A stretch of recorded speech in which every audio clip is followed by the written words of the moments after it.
happening right Quack! now? I don't know. Quack. Quack! Quack! Quack! Quack!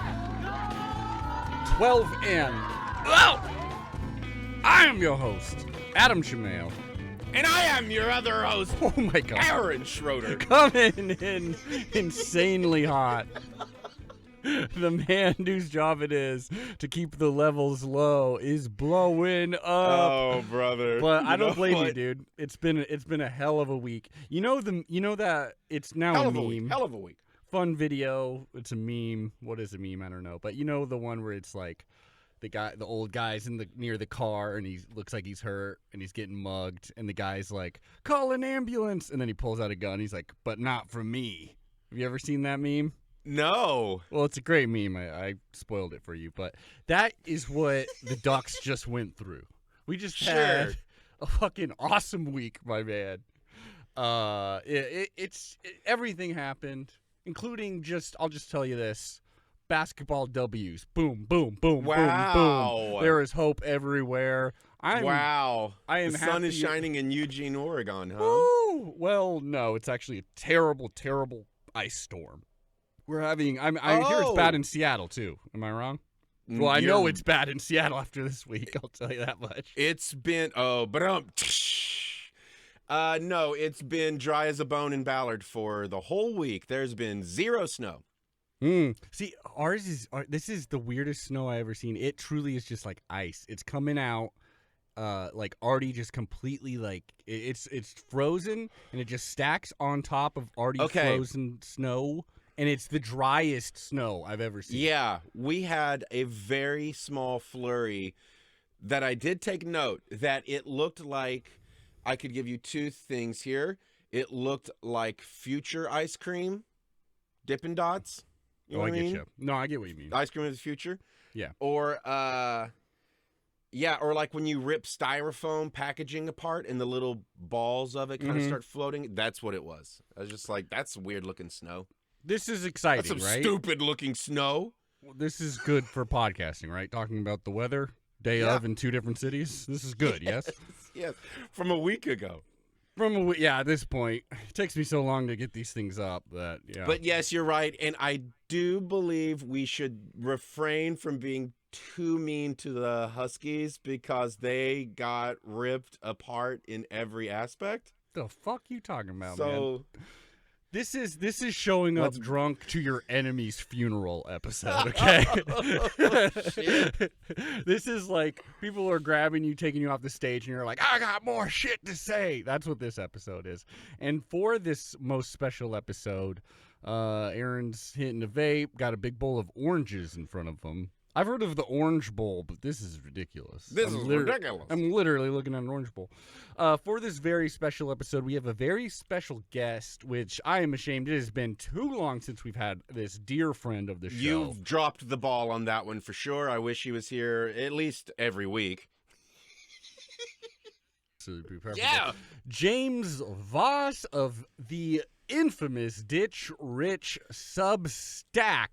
You know he's a good guy. My man James, how you doing, James? What is up, my fellow stepping stones? We are here. We're in the ice. I hear we're talking weather here. I hear we're talking about Tom Cruise leaving Paramount to go to Warner Universal.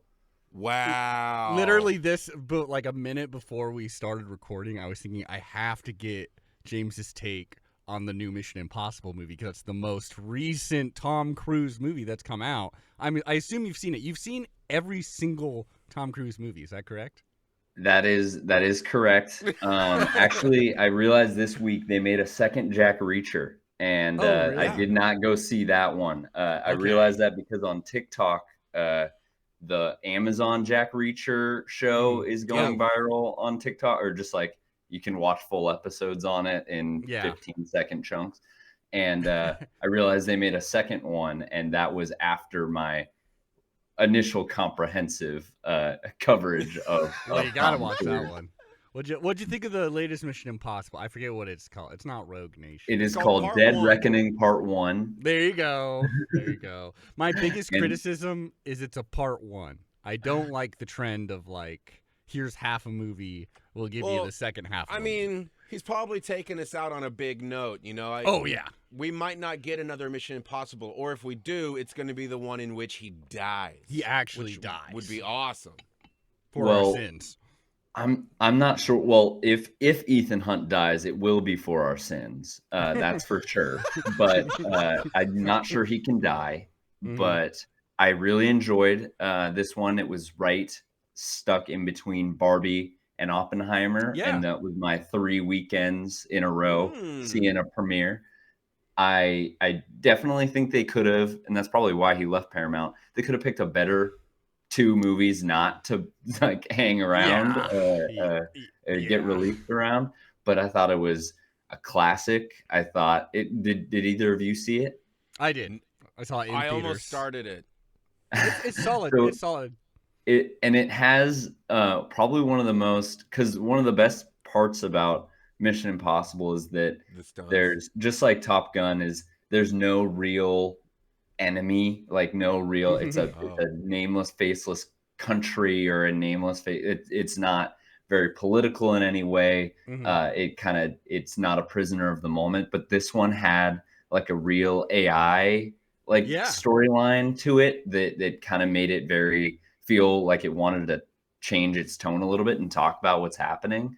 It was a bit topical. Then you it's had fun. that, and then little spoiler alert for you, Aaron. But the beginning, it has like a submarine, like super low, like on the ocean floor, blowing up. And I believe this was like the week of those millionaires getting crushed like a can, like. Oh, so shit. it felt so relevant. Like, it was very close, yes. Yeah, I did enjoy it. The set pieces were really fun. The little Buster Keaton like nod at the end with all the train chaos was really the train was cool. sweet. The train was really cool. That was awesome. And in this one more than ever, like you have to just buy into it that like he is basically Jesus in those movies. Yeah. It's like not even a metaphor. It's like he is on the level of Jesus in those. It's like the morals, the themes of that movie are just basically just like,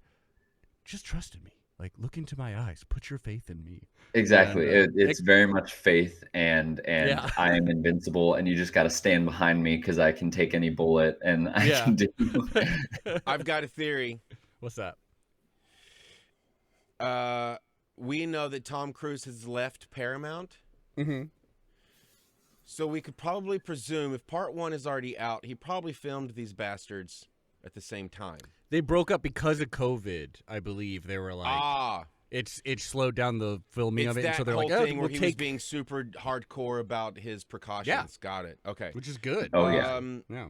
So I bet. Here's what I'm going to say. Part 2, he dies.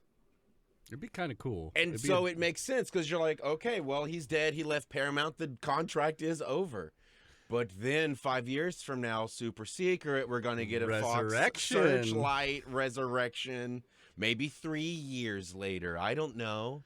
They do have, they clearly have like the passing of the torch character in there. Like, what is her name? Oh, do they? She, like, I forget. She's in like the Marvel universe. Haley Atwell, like Agent Carter, if you know that. Yeah, she's a great actress. It seems like they may be stepping that. Anyways, this is an Oregon Ducks podcast. True. But and I was it just is talking the off season. But we just won the off season. Natty. Stole the words right out of my mouth. Right. We are who needs a real national championship? I don't even remember that. It was a week ago. I don't remember it one bit. Didn't watch a second of it. Actually, you didn't watch any of it. You were just.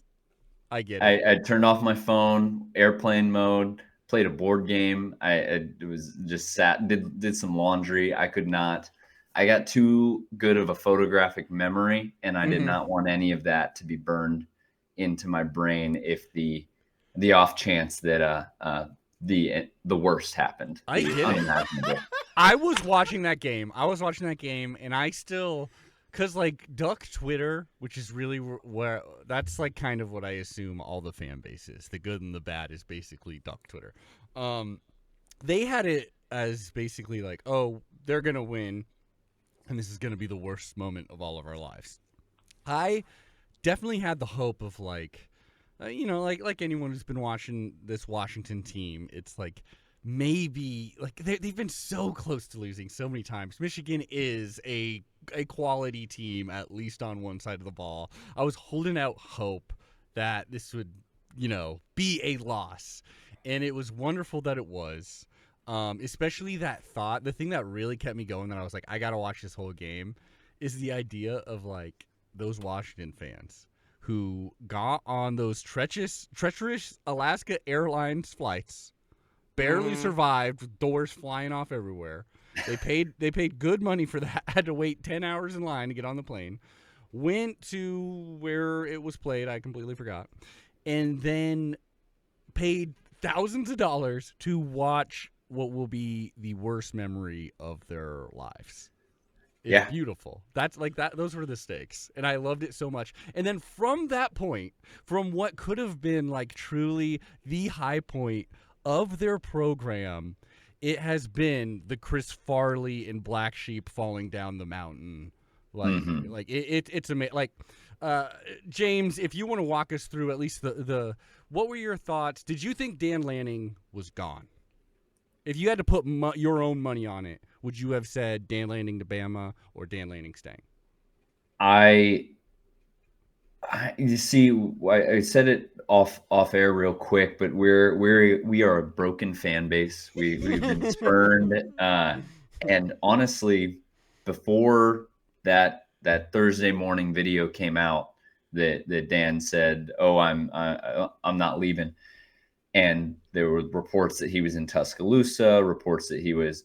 And maybe some players had said Trayshawn Holden and Jaleel Florence, like it all said like, oh, he's not leaving, or laughing emoji and stuff, and taking it very casually. I felt like I had already coped. He was already gone. I was trying to, it felt like some of the healthiest I had done, because for both Willie and Mario, I was like, no. They'd never leave. They'd never leave. And I feel like I'd learned. I feel like that was healthy for me to have already like countered him in an Alabama hat and whatnot. Yeah. But pleasantly surprised by, because a coach doesn't have to come out and do what Dan has done all 3 times that he has been in the conversation. Whether or not he's actually been offered these jobs, and look out, that's a fair warning for UW fans that will come after you saying Dan was never offered the job, or anybody else saying like, Dan, why would Dan be offered the job? Kalen's beat him like 5 times or however many times. Alabama officially says that Kalen DeBoer was their number 1 guy forever. Yeah. But it's like, I would say that too. I would say that too. Exactly. But it's whether or not he was actually offered the job, it doesn't matter anymore. We are post-truth, and he got out in front of it, and he said, I am not leaving. And if you are scared your coach is leaving, come play for us. To turn this into a recruiting pitch, to turn that into whatever, like no other coach has done that. No other coach. And then it becomes something that everyone played on every show. He gets to go on McAfee. He gets to go on Josh Pate, like talks about it. He says it becomes amplified over and over again. And this like, we have the highest paid PR team. Oh, for real, man. Well, and it's I think you nailed it. But just to reiterate, I think the most powerful thing about all this is realizing, instead of being like, oh, I can get a bit more money out of this, or like, I don't want to deal with the social media mess or whatever it is, to weaponize it the next morning and go and literally to realize the 2024 landscape. And that this is, he's such a young coach. This is what he's born into. There's no old school mentality of like, oh, blah, blah, blah. Like, he knows that this is a huge weapon to be like, come play for, I'm not going anywhere. And that's such a rare thing. With Saban gone, with Harbaugh gone, not that Harbaugh was always kind of off and on, but like there's fewer and fewer places, like Kirby Smart, that you know that person is staying. And I think what would be the sweetest thing, what I love so much, Aaron, you remember whenever we would play Washington, this guy would show up. Really good defensive back, Jabbar Muhammad. Anytime he'd make a big play, he'd go. That guy, he's a defensive back. Does that ring a bell? Never at all? saw that. Yeah, I mean, he's not so good that he was doing it all the time, but that was his thing. Okay. He entered the transfer portal because all Okay. of Washington, like, they are just done with not even Kalen DeBoer, but it seems like the institution, they are fucking over it. Sure. He is in really high talks to transfer over to Oregon, which that would be so damn sweet. Like a player that you know their fan base loves is now wearing green and yellow. Mm-hmm. Just, it makes me feel so good. You think he was smoking weed in that blunt at the end of that video? No, It that says- was definitely a cigar. It says the grass is damn green in Eugene, and then he's smoking. I a big- mean, that's the best Hey. line ever. If that's the thing keeping him in Oregon and not going to Alabama, I know he's got Zins in the front pocket. I know Dan's a young guy. He's about it. Hey, keep him in Oregon. It is The only other interesting. place he'd go is Colorado after Dion leaves. Yeah, no, that is so true. It's like if you know you're staying in Eugene, and I heard this is some true like message board, bullshit. Probably not true or anything, but I've heard that part of the reason why they're so like foot down, I am in Eugene, is because there's also like they're not just giving him a salary. There may be like Nike stock options involved, which is damn.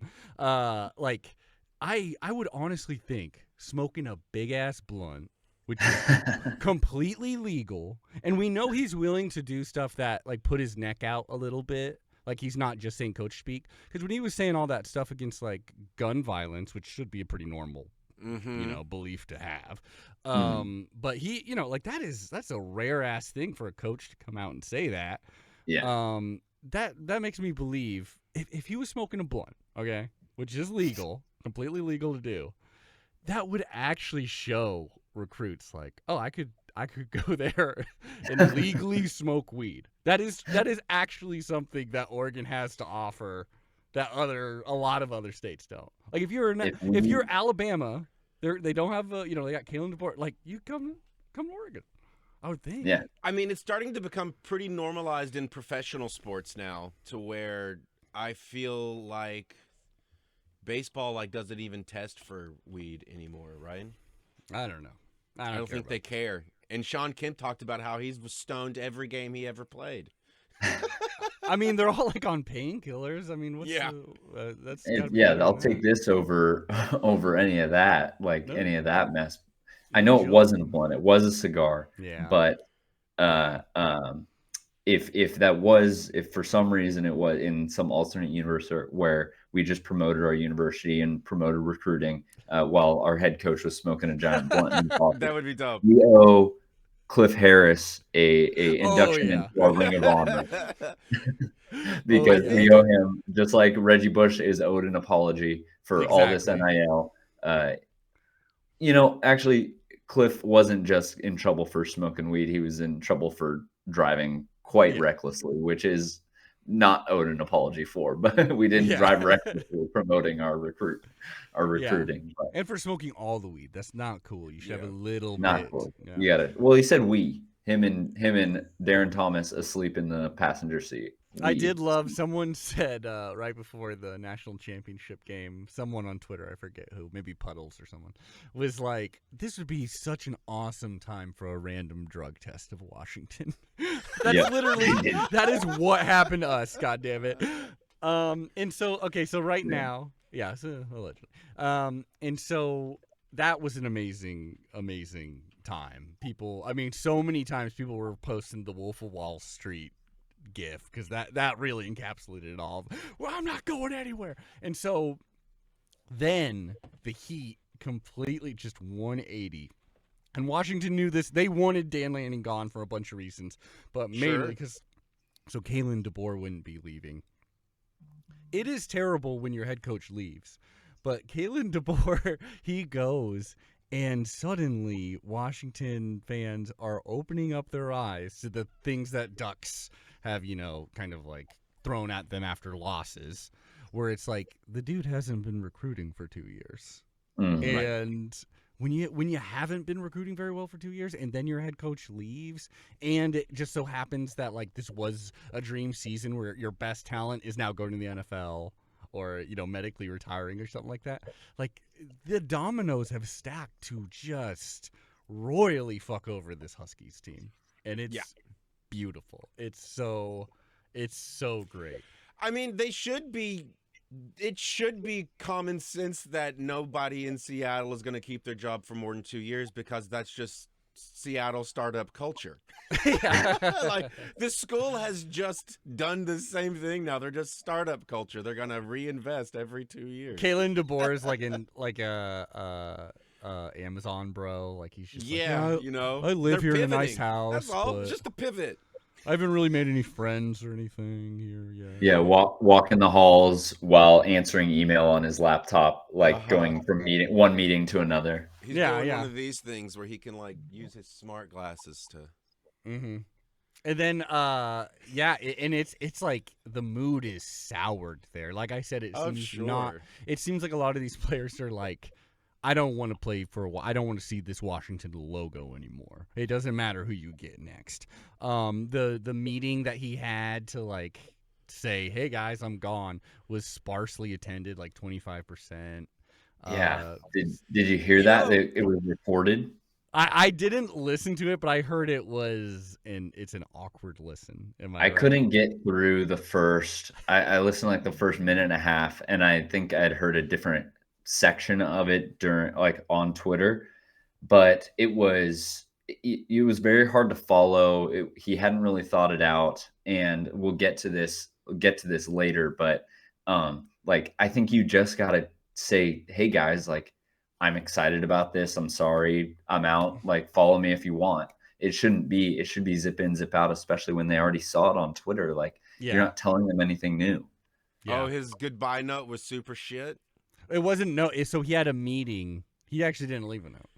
He had a meeting where he's like, but it had already broken, so everyone already knew.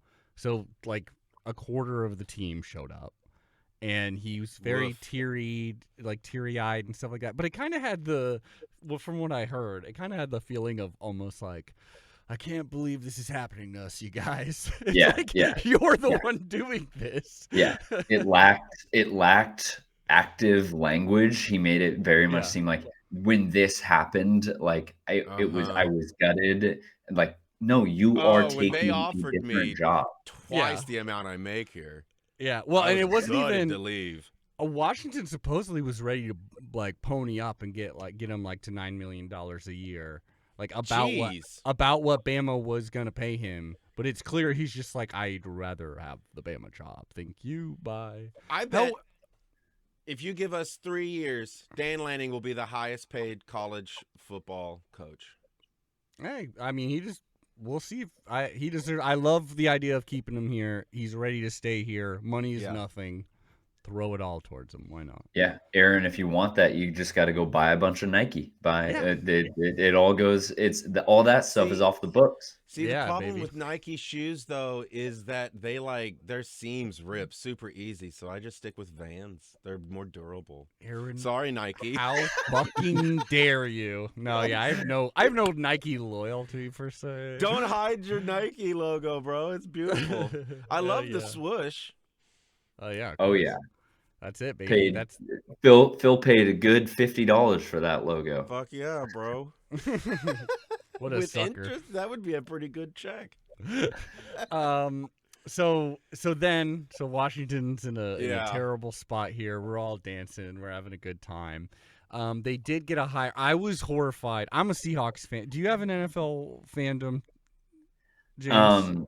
Not particularly. I am a mercenary. I am whenever Herbert comes out, I'm looking for Harbaugh to get a job. That'd be nice. That'd be really nice. Something happened with.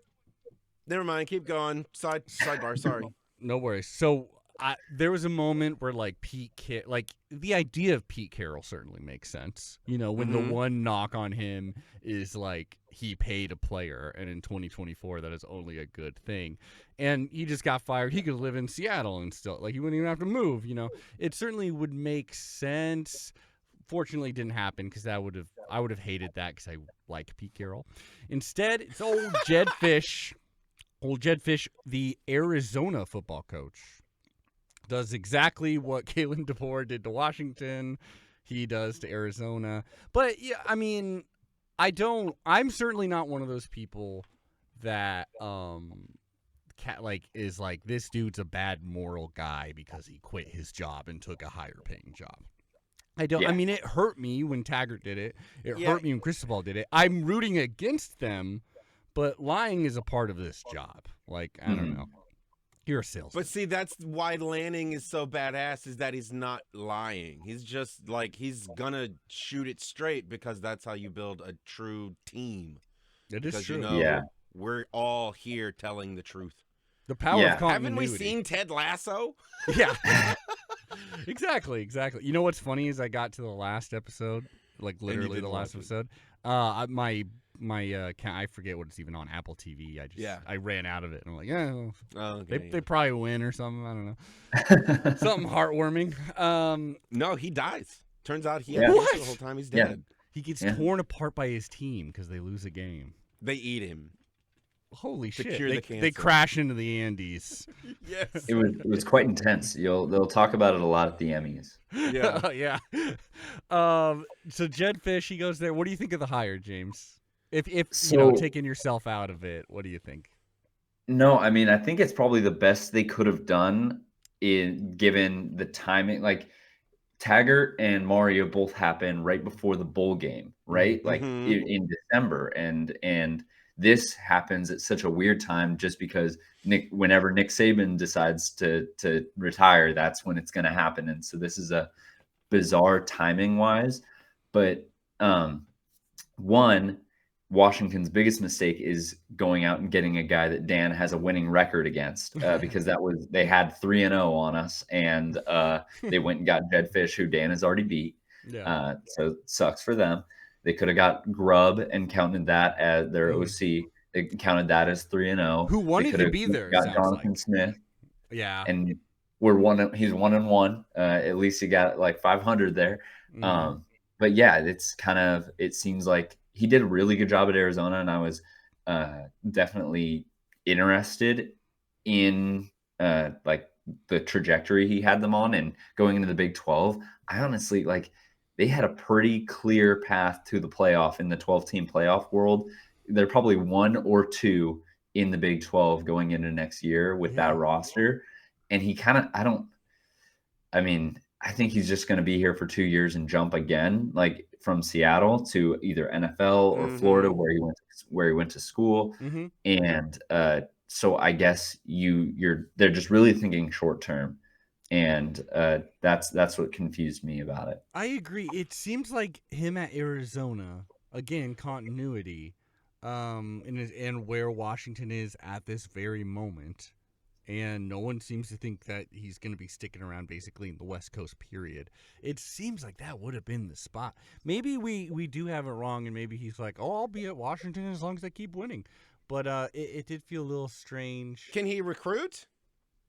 He was like relative for how bad of a situation Arizona is in right now. They're crazy in debt. They've been bad at football for a really long time. When he got there, he inherited a terrible team. So relative to that, he can recruit, but he's never proven to be like anywhere close to Dan Lanning. Yeah. But so really, he's got the same situation at Washington, but probably more money to play with. More money, at least, yeah. So it makes sense that, he gets there, he gets a bunch of freshmen that can be built on, and then he bails and somebody comes in and turns those freshmen into seniors, and then something else happens. If the freshmen stick around, because a huge part of this is, this is a question for you both, is so there's currently a young quarterback, Noah Fafita, and a young wide receiver, Tedoroa McMillan, at U of A. They both went to Servite, and there's a handful of other players. Both went to Servite in Orange County. Huge dynamic duo. They did great in the Pac-12 this year.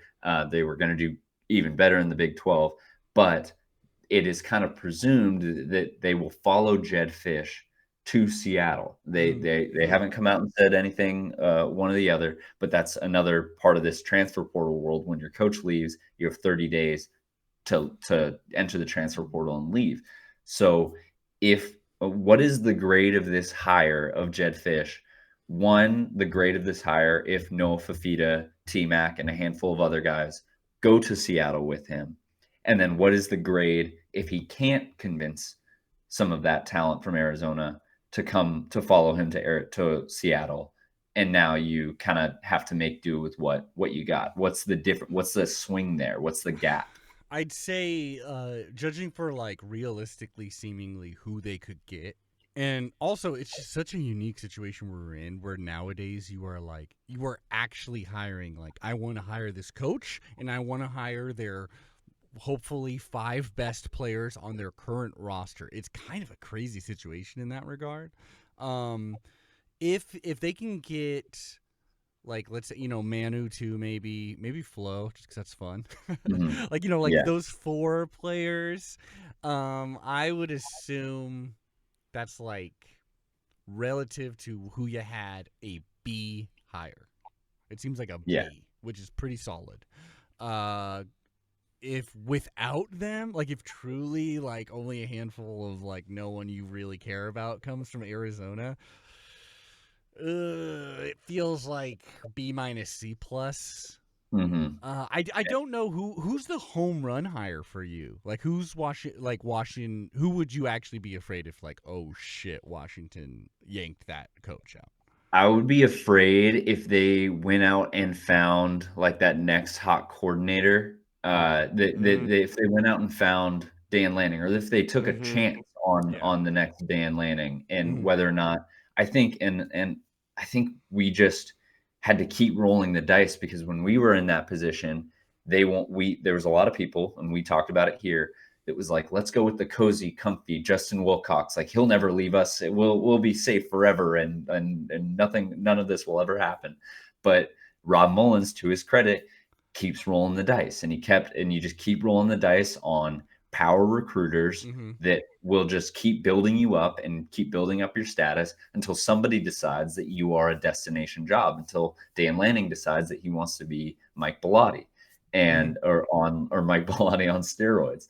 And so I think that, honestly, like, if Washington ever figured out that you need to be ahead of the curve, you need to be ready to talk about the next thing that is to be talked about, and grab a power recruiter like that, and with a young person with like tons of energy, and that maybe you don't know if they're going to stay, but you definitely don't know they're going to leave in 2 years. Like, Jed Fish feels like you're hiring him knowing he's going to leave in a couple of years, while at least you could convince yourself with Glenn Schumann, who's the defensive coordinator at Georgia right now, and he's kind of seen as like Ginger Dan Lanning.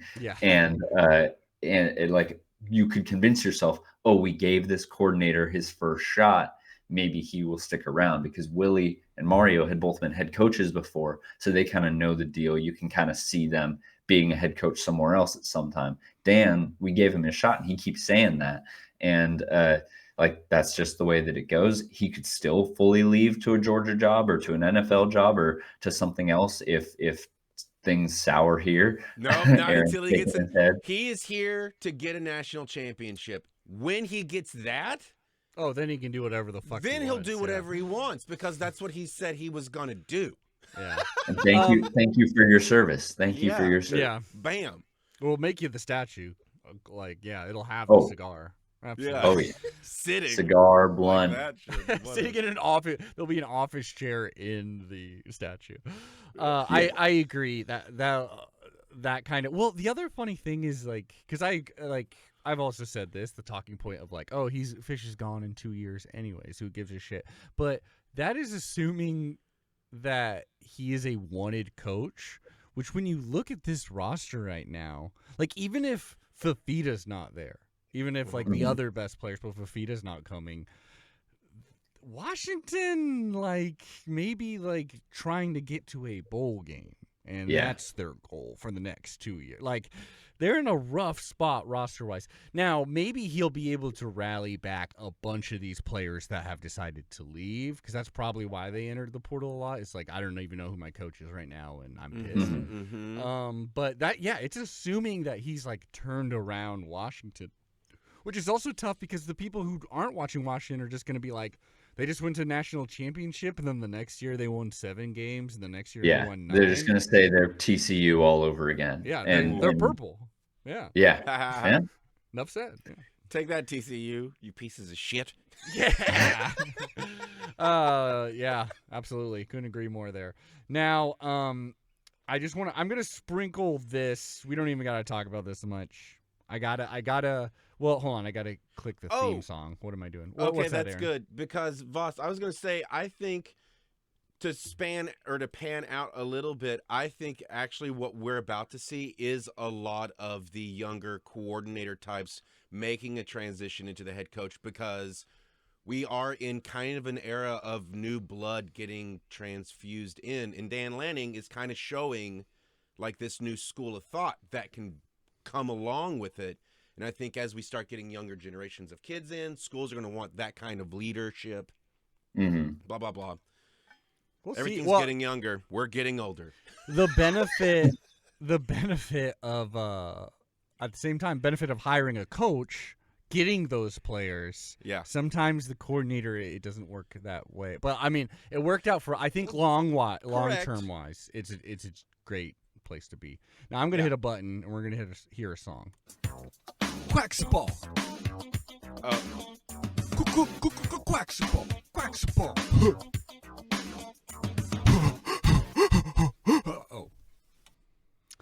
So where we're at Quacksetball wise, we're covering men's and women's every week. Women's has been harder and harder to talk about, honestly. We love the players, but I'm pulling up a meme I made a little while. This is how we've been feeling lately. The Kelly Graves Wolverine meme with Sabrina. I don't know why I'm so meme centric this episode. Love the players, hate the game, my guy. Kinda. Well, I mean, he's just like the talent pool. He said it himself has kind of been drained, mainly from transfers out of the program from players who had plenty of eligibility, who are killing it right now, who are like coming and beating us. You know, like I just saw Tiana Pau Pau on the best team in the country having a great time. You know, God. That being said, and he is now going. James, we quote you all the time. The race to 69, first team to 69 wins, just about every week. The Prophet Voss says. Right now, it is like the team mentality is like, if they get to 69, we are absolutely fucked. Like, period, if they get to that. Like, we're not scoring 69 points, all right? Because we are defensive-minded team. Well, we got to 70 last night. Yes, we did. See, so now I will say I love, because I've been talking so much shit about Kelly Graves. I've been like, we need to find a way to fire him, especially as his proteges are surpassing him now. Mark Campbell at TCU is doing great. J.R. Payne at Colorado may be the best program right now in the Pac-12. They just beat Stanford. Wow. Looking like it. And so, it is like, and meanwhile, we're on big losing streaks. I genuinely thought it was going to be a month until we got our first Pac-12 win. But Aaron, this last week, we went against 2 schools, Arizona State, who is battling us for absolute bottom of the Pac-12. So I don't want to give too much credit for that. This was in Eugene. We did beat them 65-53. Didn't get to 69, but that's all right. 65-53. It took us late in the 4th quarter until we hit our first 3-pointer. Cool. Well, at least they're taking my advice and not focusing on it. Or did they take a lot of shots and biff a lot? They did not take a lot, but they good for them. Focus on the layup. Nothing. I will say this. Basics. Aaron, they're not that far off because they are very clearly like their new offensive strategy is just like slow shit down. Get a stop, get a sure bucket, take your time getting the bucket. You know, like don't like a 3. That's near impossible for us right now. Even like getting it into the paint with Filipina Che, she's getting a lot of praise and she does deserve it, but she's not half a Ruthie Hebert offensively. Like, well, we got to, like I said, we got to stop dwelling in the past, my guy. Oh we yeah, can't, no, we I can't agree. Look at gods and then go, why can't every human be a god? I agree. But Grace fans, like, we do have talent, we do have height, you know, and we are like rebounding a lot better. Grace Van Sluten is clearly one of the best players, most consistent players on this team. Great. And I think she's actually really taking over. Good. We need leadership. It's pretty awesome to see. No, it really is just like just really buckle down on defense. If they have a better than average our opponents, if they shoot better than average, we're fucked. But if they have an off night, maybe we can sneak one in, which is you can see that by the next game we beat Arizona, which is not as good as they've been in the last couple of years, but not a bad team. And we beat them, and we led for 99% of the game. It was very competitive, but when it came down to it, even the players who have truly that are like non-existent on the scoreboard that we've needed to show up, like Sammy Wagner, she drained 2 late threes to keep us ahead, and like we won 70-68. Mainly because we were out rebounded them like crazy. They didn't get to 69, and I do. So I think there is some hope. Like, it's unfortunate that we're having to play this style, but you are starting to see like, oh, Kelly Graves is trying to get this team looking a certain way. Maybe he's the reanimated corpse of a coach from the 1940s whose last name is Kelly, but because he came from the grave and he's so old-timey, he was like, I'll just be Kelly Graves. See, takes like that are only... Seems well, obvious. you'll only get them on the Quacksetball podcast. That's why you come here. That's why you come here. Yeah. So up next, Stanford in California. James, I think we are fully on the, like, we're trying not to talk too much shit about the play. Trying not to talk any shit about the players, really. Being realist, but not talking too much shit about them. They're trying hard. They haven't given up, which is nice. But we are talking a lot of shit on Kelly Graves. I need insight. Do you like, how hot is this seat for you? I mean, you're coming off a weekend where you just won. You swept the Pac-12 weekend. You beat, no matter who it is. Like, that's part of, you just take it week by week, and that's the goal, right? And I think if you wanted to keep building the case against him, you're like, get him out of here.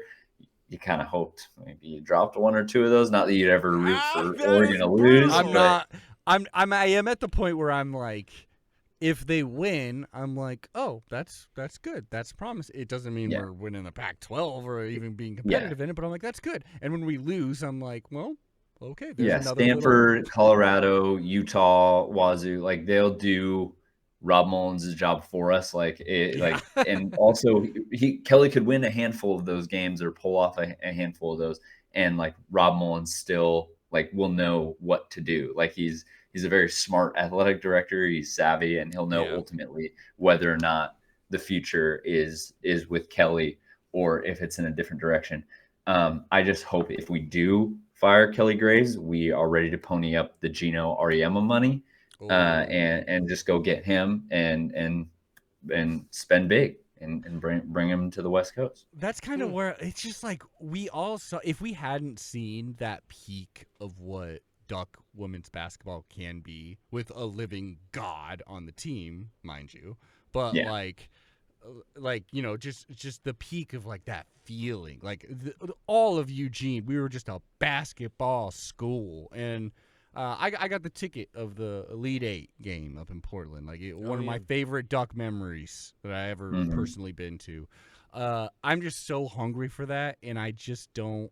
If Kelly Graves were to rally back, the only way it seems like if Grace Van Sluten, Philippina Che, or Chance Gray, if either of those three transfer out, then I'm like, fire him immediately.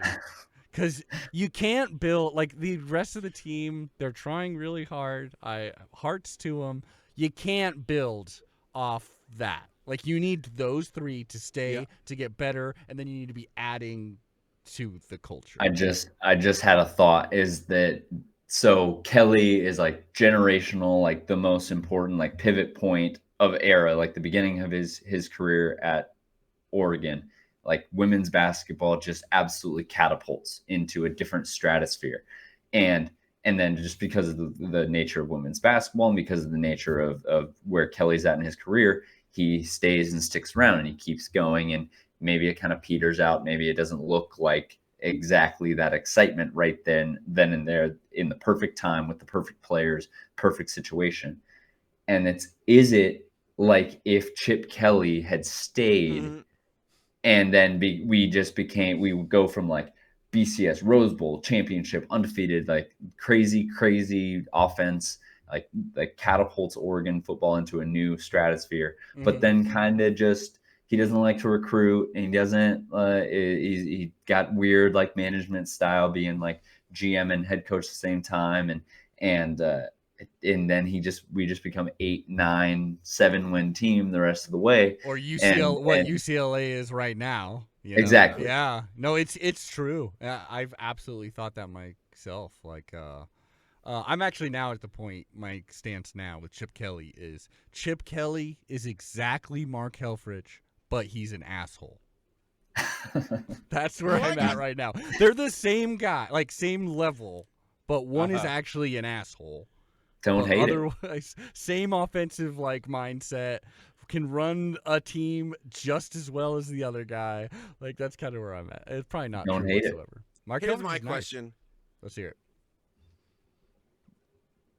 I feel like we haven't really discussed that all sports are now shifting out of the Pac-12 because it is completely dunzos. So what does that landscape look like for women's Big basketball? And what is our opponent level once we get there?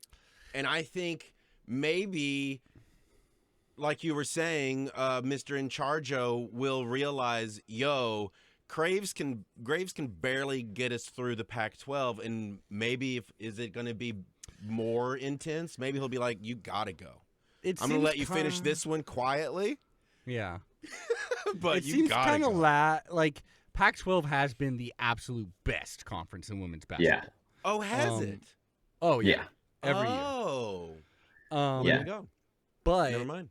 With Stanford, and a lot of the, like we still got some good teams going over to the Big Ten, but we're not going to have Stanford there. And that is a big one, because Stanford's not going to have Stanford, not going to have Colorado and Utah, who are on a huge upswing. That's true. Honestly, Kelly might the switch to the Big Ten. I hadn't even really considered that. Yeah. That might save Kelly's job for another 5-10 years. So That's reverse what I was thinking. It might Yeah. extend his career. They may Just be a like, little well, bit. it's a change of pace. Why do I mean, transition right now when we're yeah. already doing a big transition? If you're going to go from the bottom to the middle or above just by switching conferences, do that just switch conferences every few years. Yeah. All the more reason Jed Fisher stayed at Arizona. It all comes back. Yeah. And then so on the other side here. Okay. So hot seat for Kelly Graves for me is pretty freaking hot. There was this, not so much now because of the state of the program, but there were other people online, morons, I would say, that were talking about, like, well, if we're going to talk about Kelly Graves' hot seat, we should probably also talk about Dana Altman's hot seat. For me, I've always been like, I need a lot worse results than what we've had with Dana Altman. What are your thoughts on that? It's all right if you were one of those. No, morons. not at all. I was going to be resigned to, I guess this is just another one of those years we missed the tournament, or especially with all the What? injuries that obviously, It was like terrible clockwork, luck. they Oh mount up yeah. at the beginning of December, and you're just like, what are we even gonna do till Dante and Biddle and whoever else, like Mookie, like till anyone else gets healthy? What is the point even? Why are we playing basketball? And then we lose to Santa Clara, who actually looks even better. Mhm. Just watched that Gonzaga game the other night too. Yeah, exactly. It's So women's team also lost to Santa Clara, but they're a bad Santa Clara. yes, So they just have this our was, number this year. and so it definitely, like, I always have faith that he's gonna turn it around. I just hope I don't have to keep waiting until the Pac-12 tournament every year to just cross my fingers and hope he can make some sort of a run, because there are like 20, 30 other games that they could totally do that in. So it's definitely been fun to watch him. It just feels like he's ready to develop some of these younger freshmen who aren't just like one and done guys, like Shellstad, Kwame, and sort of like feel that out as they're coming together and mesh them with transfers like Aquendo, and kind of feel like it's working out a little bit. And definitely once his style can come back, and once like Jadrian Tracy doesn't have to be like a big or a 4 in the lineup, like Yeah. and Biddle and Dante, like Dante coming back and looking as good as he did in his first like 3-4 minutes, and giving us that physical nature down low against Cal, and like slamming it down and making him definitely like, oh, this actually is a complete team.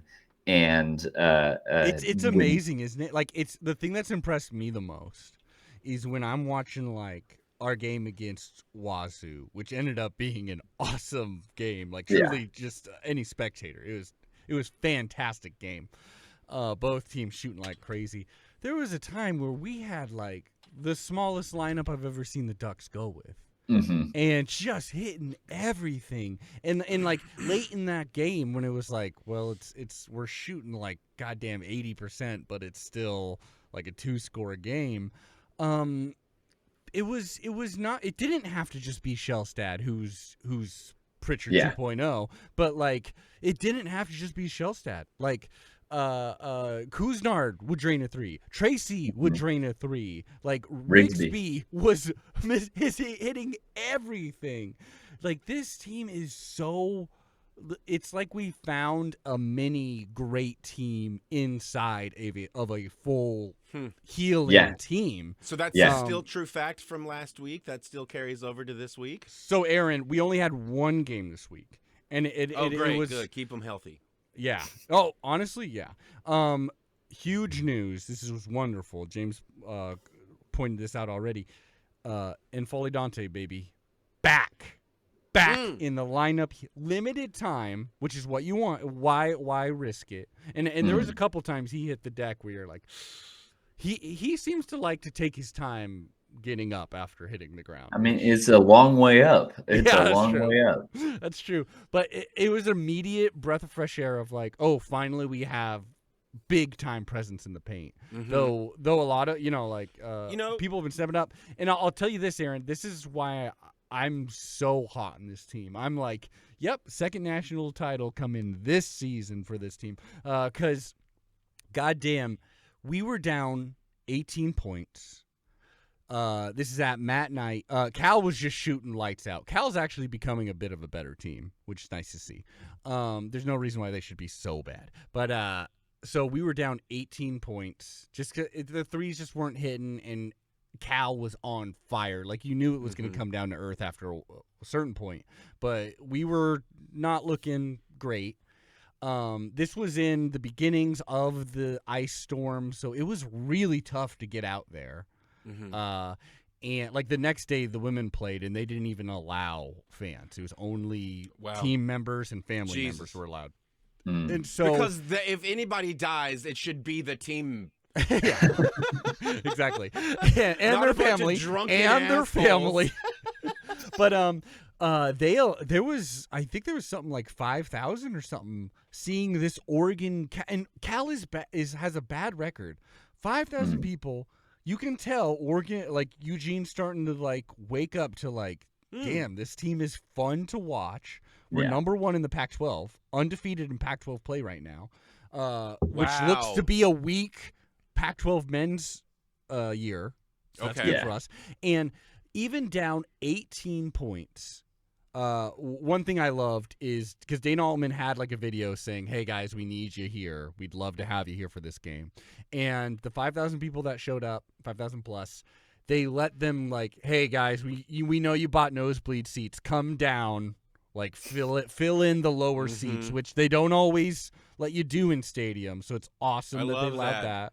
Gave a real energy. He said that the team really fed off that energy because even down 18 points, Yeah. and and me at home, dude, like down 18, I have faith in this team that we're still gonna rally up. Like we're still gonna win, and we absolutely did. We won 80-73, because we just like you can't have us have a bad scoring game for 40 minutes. This team like can get hot real quick. We've got like, especially if Biddle comes back and like Mookie's playing more, Dante's playing more, we have Pac-12 champ depth if that fully Absolutely. comes Yeah. And that's what we were hoping for through. like the last 2-3 years where this same thing happened. And you're like, okay, how can we survive? How can we lose as few games as we can till the middle of January, till like we're entering Pac-12 play, like survive just a little bit. And there just wasn't enough gas in the tank. There just wasn't enough behind all these guys. And Dana has like definitely had to learn through that and see how best he can develop and locate the best kind of players, the best kind of talent, at the right level for everybody, and then develop those guys, learn how to like adjust his game plan, because you're coming into this year with Biddle and Dante. I can't imagine you spent much of the whole offseason like planning to not have a big like two like tall furs in the middle right there. Like, Yeah. how And are you you know going to Shellstad and go- Mookie, like they're healing from surgery too. Yeah. So it's like, what was practice even? Was Dana Yeah. Altman suiting up? Like Yeah, it's a new. He's like, hey guys, this week everybody's hurt, so we're gonna learn how to play small ball. We're gonna learn how to play with 5 guards on the floor, and he figures it out As John a good Ross coach should. honestly, Yeah, yeah. he aligned You Rubik's see Cube. the problem, you solve the problem. You don't sit down on your chair on the side of the court and talking just about watch Kelly them Graves. play basketball. Well, You got to stand up sometimes, Kelly Graves. to compare the two, the jobs they have, because it is true that like Kelly Graves, like he actually, if they get a bit of a turnaround, like if they went like 50-50 for the rest of the season, for me that's actually like holy shit, Kelly Graves, you really like. I'm not saying we guaranteed need to keep your job, but you actually really did turn this around, because their roster, and this is on Graves, is paper thin. Yeah. And like the people, they are so lacking in talent that he doesn't have options. Dana Altman recruits fucking gangbusters, Right. finds the perfect transfers to get in, and then also has like Keyshawn Bartholomew, who transferred from Colorado a couple years ago against Cal. He stepped up, like he played out of his fucking mind, and He turned it on. Yeah, it's I amazing. got to say, there's a reason why I call you the Prophet Voss. It's because every so often you hit me over the head with a dummy stick, and I go, oh, shit, that's the thing. I never realized that, yeah, he really was forever dealing with players who were just using Oregon to go to the NBA. Bowl. You've hated Bowl for so long. You've hated Bowl for so long. That Syracuse game in the Garden, in the Mecca, will forever be maybe that's the whole thing. Embedded in my brain. Like, Oregon great. He just started focusing on the players who have been sticking around. No, I mean, but this is the like team that will sneak up on other teams in March. When you really look at it, it's like, oh shit, they got so much 5-star talent, so much NBA talent, and then anyone who's not that is a veteran who's like college great. Like I don't want to jinx this team, but this is the real test coming up here, because I was about something to ask. we have not been able to do, something that's always been huge trouble for Dana Altman is the road trip to the mountain schools. Mm-hmm. We just beat Colorado in Boulder for the first time. Like, I think it was last year or 2 years ago. I forget. 2 years ago, I think. 2 years Yeah, ago, I something think. like Yeah. So like we just got past that. I don't think we have ever swept the mountain schools. Maybe we did a couple. It's very rare, Yeah. if ever, it's happened. So, and Utah's looking pretty decent. Colorado is Colorado, and they're in Boulder. It's a tough game. If Yeah, I we mean, win, yeah, they're If we 12 win and both. 5. 12 and 5. Yeah, they're pretty good. It'll definitely be a test. It feels like every week, because as dominant as those USC and UCLA games felt, Mm-hmm. since then, like Washington came down to the wire, Yeah. Wazoo came down to the wire. It really shouldn't have been for the way we shot, but we turned the ball over a ton. I remember I was like, Rigsby, like, what the hell is he doing out there? Because he had like 4 or 5 turnovers in like 10 possessions, but then he was shooting like insane. He hit his first 7 shots. He hit his first 4 3-pointers. Wow. It was goddamn insane. So, are you going into the rest of these games kind of like any one of these we can lose, or are there any like ones that you're like, oh, this one we should definitely win, even with? I feel like we are the Washington football, the 2023 Washington football of basketball, because we're crazy talented, but we might find ourselves playing down to like this Cal game. I know they defeated UCLA like really easily, but so did we. Yeah. And we played down to that. There was no reason we should have played with our food and like been down 18 points. But we might win a couple nail biters. Like the nice thing is with those injuries that we suffered through, and like slowly adding talent, like adding Shellstat, adding Mookie, it's made it so that like, like Tracy's like, yeah, I've been a starter. Like Rigsby's like, yeah, I've logged in serious minutes. Aquendo, like, it's like when they're coming off the bench, there is no sense of like, I wish I was like I'm doing this to earn starting minutes, or so when I transfer to my next team, it is a sense of like I'm a starter too. Like I'm just as much as anyone on this team. It's fucking amazing. We're still not like world. Like I understand why we may still not be ranked even. Yeah. But it's like if it seems like it's gonna be close, and if it's close in the end, as of right now, this Duck team's gonna like we can finish. Like we can we will drain the 3 as time. Like it's been such a fun. No matter what the results, this season's been so fun to watch. Yeah, honestly. we seem built for a tournament, because that's the style of a tournament team. It's the one that you can trust at the end, and in a way that like say. Even the year that we were the 1 seed and went to the Final Four, like that was awesome. Or it was the 1 seed. Both of those years, the Elite Eight and the Final Four year, like we were so good all throughout the regular season.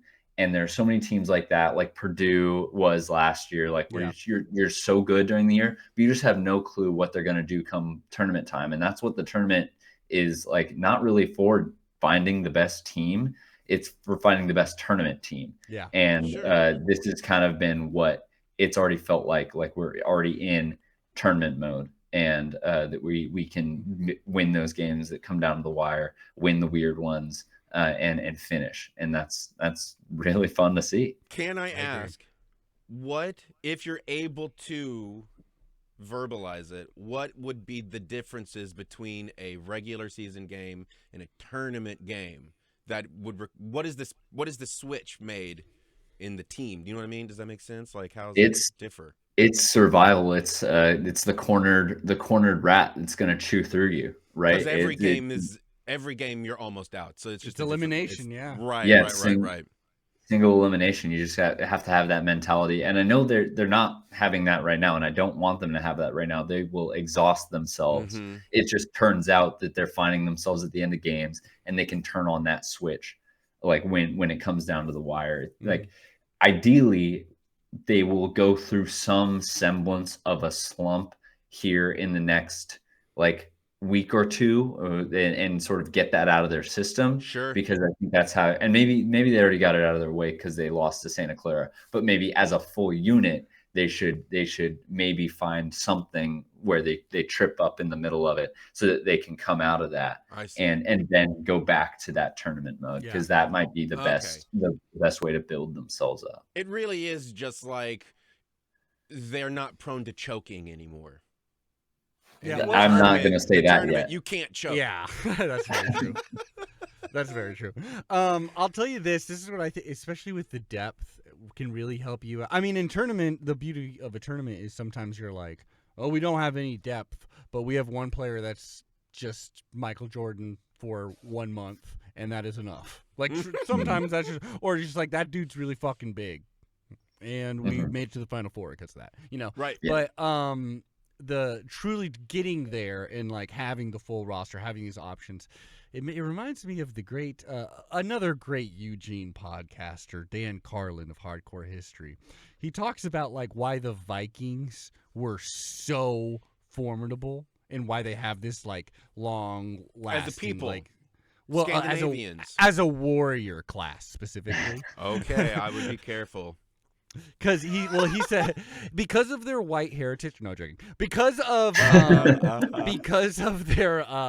because it's like, let's say they're like their first stringers, right? They're like first wave, like the vanguard, basically, or whatever. That first wave of warrior was probably just as ferocious, just as good as random townships' first wave of warriors. The difference was, so they're battling on. The second wave of Vikings are just as bloodthirsty, just as seasoned warriors.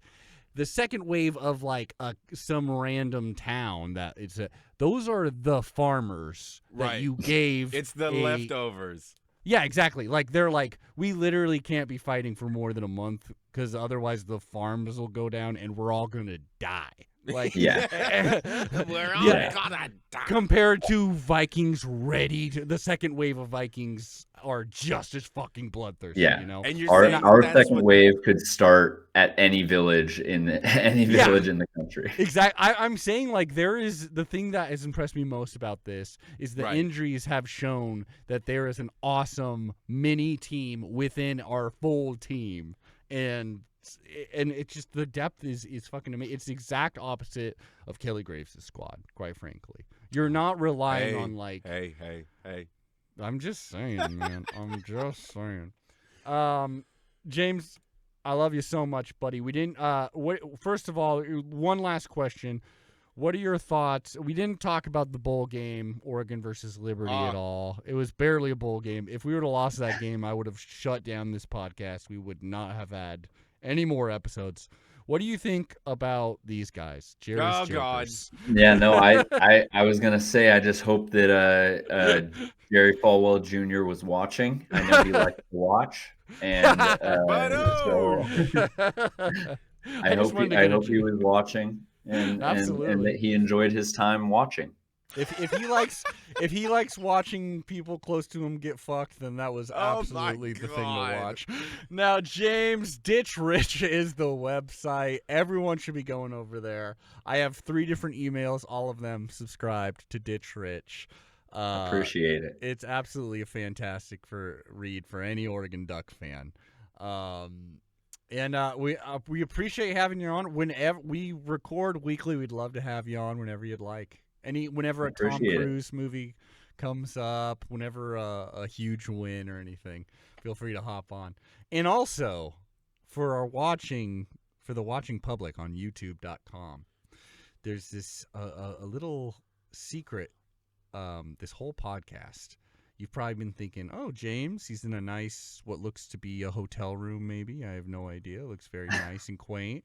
It definitely looks like a guest room. Is that not real? Well, and then I'll look at those nice, cozy pillows here.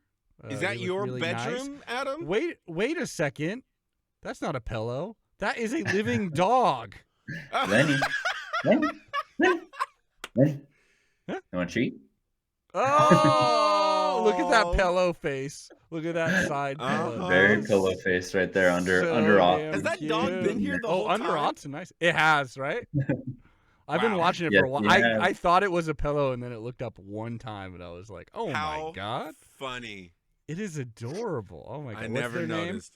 I know. His name is Lenny. They named him Lenny. that. We could say it's after Len Casanova, but they just got it right at the rescue.